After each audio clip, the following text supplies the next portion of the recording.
What's up, guys? It's Coach Grant with First Down Training, and today we're going to be breaking down a wide receiver press release chart with 6 different press looks that you're going to see out of the wide receiver position and how you guys can go about attacking each look. So this video was done by request, fellas, so if you guys have any kind of suggestions, any kind of videos that you guys would like to see next on this channel, don't hesitate to leave that in the comments section below, fellas. We always appreciate the feedback. You guys help the channel keep rolling, so we definitely appreciate it. So how this video is going to work is we're going to go through 6 specific looks that I have written out right here. Now, the thing that you want to understand about these 6 looks is there's not one specific release that's going to work against all of these. It's concepts, and that's what we are going to be covering, okay? So now, first one we're going to be talking about is inside shade press. So I'm going to talk about it, then I'm going to show a live game example of an NFL wide receiver doing exactly what we refer to, okay? So first route, inside shade press, and we have an inside route or an outside route, okay? So now, with the inside route, what you would want to do, because the DB's lined up inside shade press, so this is going to be the first look that we're talking about here, inside shade press.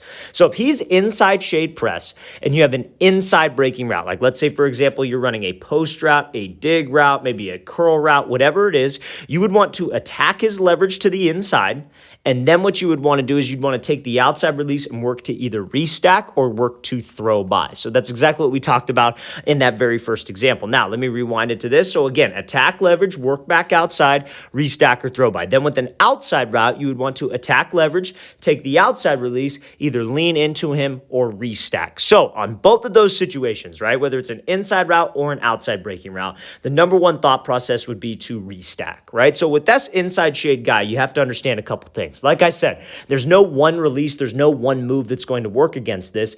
It's a concept. There are many different things that could work against this, but it's a concept of what you need to do. So this DB's inside shade for a reason, right? So on both of those, whether it's an inside route or an outside route, I said to attack his leverage. You want to threaten him to the inside because he's lined up inside shade for a reason. He does not want to let you run the slant, does not want to let you run the inside route right away. He's trying to take that away. So we have to attack him. So let's play this thing full speed. So Gallup does a great job of threatening him to the inside, threatening the leverage, getting that DB with his eyes in the backfield to try to jump on that thing, and then we could take the outside release here, right? So it could be, again, he does this like triple step release where he steps wide, then threatens inside, and that DB's over anxious to jump. You honestly could come off the line and just do a regular double step. You could just go 1, then 2. You could just go single jab to the inside. You could maybe attack his leverage a little bit and give a move, but the same thing remains consistent. We are threatening him to the inside. Now, if we get this DB to jump off the platform like so, you see how much separation we're able to get. So if I had to run like a corner route, maybe my split was cut down a little bit. If I have to run a comeback route, if I have to run a fade route, I can do all those things from right here. And now also you see this, if I had to run an inside route, like a post route, like a dig route, I could easily restack and do all those things from the break point as well. We just do not want to force the release. That's what so many people do. So many people will have that inside shade coverage right there and they'll force the release. They try to go to the inside right now. They try to set this guy up with a wide step, force the inside release. He is not going to give that up in inside shade press. You have to be content with the outside release. So make sure the concept that we are trying to work against inside shade press is that you are attacking his leverage, something quick, stepping outside the frame, threatening his leverage to take the outside release. Okay, let's watch the thing again full speed. Then we will get into a head up press concept. Great job by Gallup, threatening his leverage and threatening him to the inside. So now, next one we are going to be looking at is head up press. So head up press. On head up press, it is a two-way release on any route. So what does that exactly mean? And we're going to break this down, fellas. But now, before I break down the head-up press coverage look and how we can use a two-way release, I want to talk to you about a great opportunity we are offering this offseason. We are traveling out to 8 different cities across the United States for 2-day-long quarterback and wide receiver training camps, fellas. So if you guys are local to the Houston, Texas area, Newark, New Jersey, Atlanta, Georgia, Columbus, Ohio, Chicago, Illinois, Dallas, Texas, Nashville, Tennessee, or Los Angeles, California, and you'd like to get some work in with us, check out that very first link in the description below, fellas, where we give you all the info on what we're going to be covering with our 2 whole day long camps. Now, I wouldn't even call this a camp. This is more like a clinic because we're limiting spots. We're only taking 10 to 12 guys per position group, per age group. That's why our Newark, New Jersey camp is completely sold out. Houston, Texas camp is completely sold out. All of our camps are probably going to be sold out because we are limiting spots, fellas. So if you guys want some more information on these camps, want to get some work in with us for 2 full days, a lot of one-on-one detailed coaching training, that is the reason why we are limiting spots, so we could actually coach you guys and help you guys get better. The business model on this is not to get a million kids out there. The business model is to help you guys improve and actually be there to teach you and coach you, not just put you through a workout. You see so many camps doing it wrong. They'll put guys just set up a bunch of hurdles and nets and cones and just, okay, do this drill. And there's no explanation. There's no reason why. And that is what we were trying to steer clear of and go the opposite direction of. So that sounds like something you're interested in. Want to get some working with myself and my staff of coaches? Don't hesitate. Check out that very first link in the description below. We would love to have you out. Let's get back to this video. So head up press, like we said, we have a two-way release on any route, right? So you could work to restack, or other principles, same principles apply as the inside shade press look. Okay, so let's go to this clip here of Tyreek Hill. So this is the look that we're talking about. Head up press right in front of me.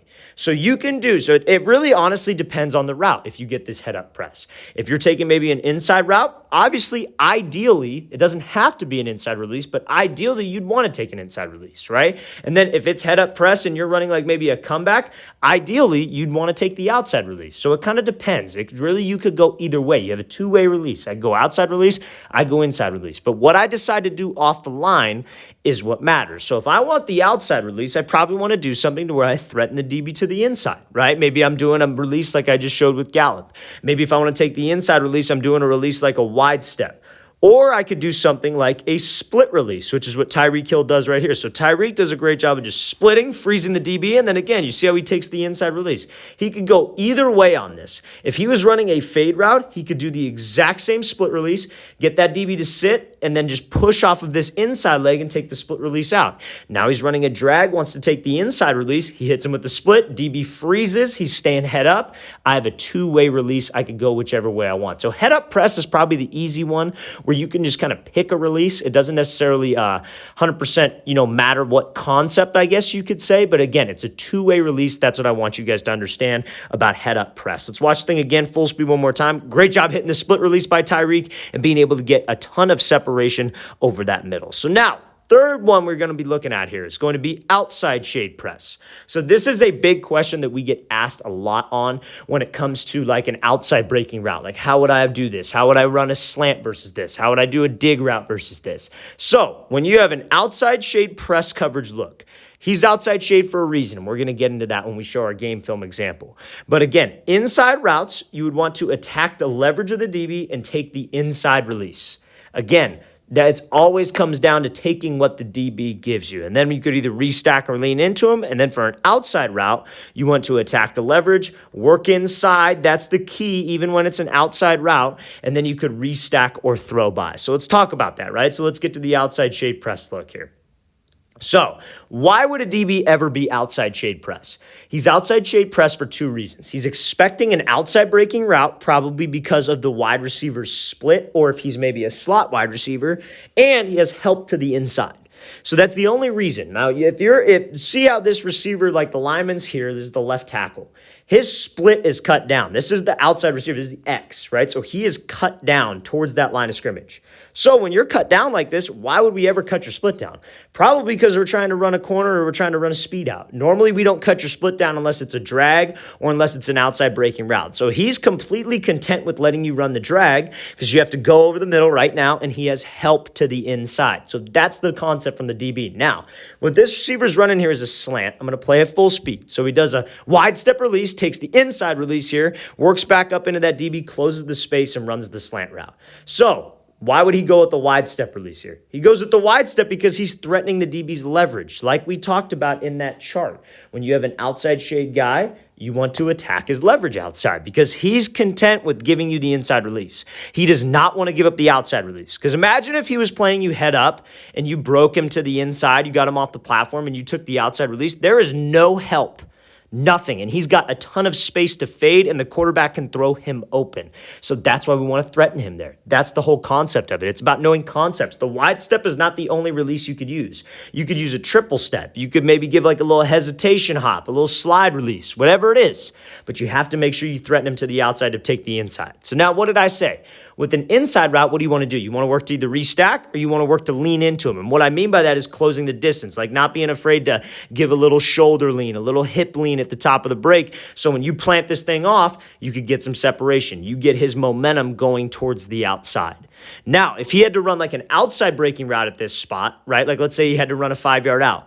What would he do? Because this DB's playing him well, he would snap down, throw this DB by and swap by at the hip or the shoulder and slip underneath. Now, maybe if he had to run a deeper route and he had to do like a deep corner, he'd be working to restack. It's all about understanding that you cannot force the release because you need to keep timing with your quarterback. That's how you apply all of these different techniques that we discussed. Let's watch the thing again, full speed one more time. Great job utilizing the wide step and showing what you should do against outside shade press coverage to create separation. Okay, so now, let's go back to the chart. So now we're going to be talking about 3 specific looks here.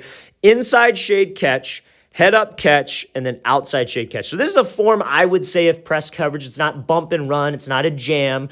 It's what is catch technique? Catch technique is when they're like 2 to 3 yards off and they're essentially catching you.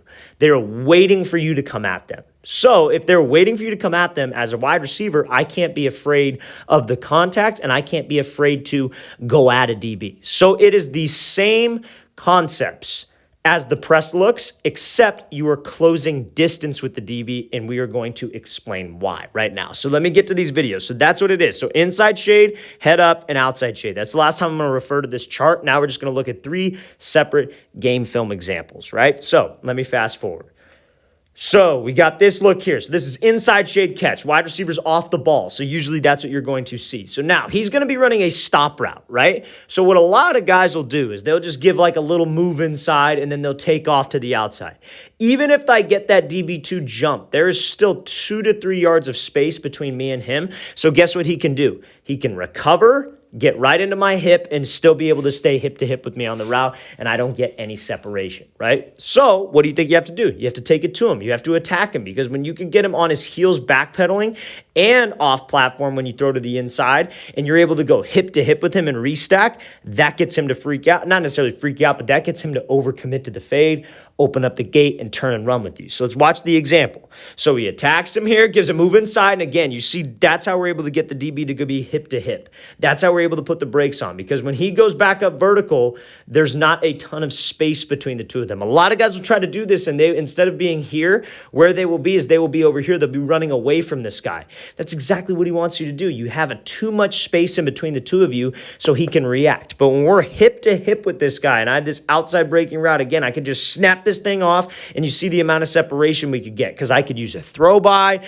I could be real violent with the break, and he does not have a ton of space to recover. It is the same principles, except you're just closing distance as the inside shade press. If it was inside shade press, like if he was like, let's say we were on the ball, and let's say he was a little bit closer, I would just threaten him inside and then go. And it's easy because I don't have to attack the leverage anymore. Let's watch it again, full speed. So great job closing space, great job pushing up vertical, and then snapping this thing off to create separation. So now, again, same concept, right? We got head up press right here.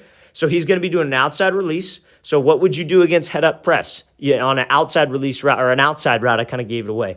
You'd want to take the outside release. So now if he's head up and he's in catch, what would you do? You want to attack him now, and it's the same thing. If it was like, let's say he was lined up on this yard line and this was head up press, he would do the exact same thing. He just would take out the like kind of steps closing him and attacking him right here. So let's play this thing full speed. So he does a great job of closing space, throwing the 1-2, and it's the same principles that apply, fellas. You got to understand when they're in off coverage like that, it is the exact same thing. You just need to close the space. Whether you close the space slow with some tempo, or whether you get off the ball fast right now and close the space that way. Let's watch it again. Great job attacking him. Great job throwing off the platform and then working back upfield. So now, same idea, right? So this is like an inside route. So this is like a seam route. So what would you do if this guy wasn't here? We kind of talked about it in that slant route clip. If he was pressed up on the line, you'd probably hit him with a quick wide step, threaten his leverage, then take the inside release. So now, same principles apply. Like we said, he's in catch technique, 2 to 3 yards off.